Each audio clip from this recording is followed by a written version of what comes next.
Tembakan tank T-62M Rusia melibas habis tempat pasukan Ukraina bernaung di pulau dekat Kherson.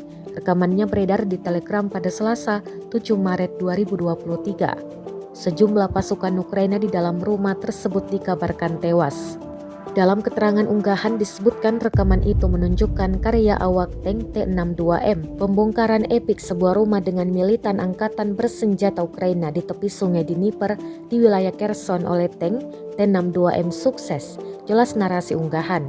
Selain itu, awak tank Rusia melaporkan dari lapangan bahwa pertempuran dengan angkatan bersenjata Ukraina berlangsung sekitar 9 jam.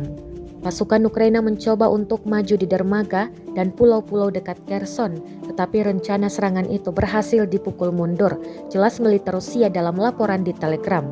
Drone pengintai Rusia merekam detik-detik ledakan dahsyat tersebut.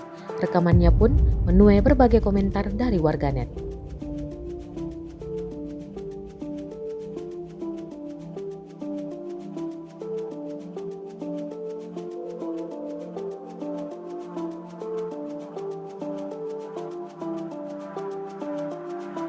Rusia melaporkan secara total 398 pesawat Ukraina, 217 helikopter, 3.356 kendaraan udara tak berawak, 410 sistem rudal anti pesawat dieliminir sejak awal operasi khusus.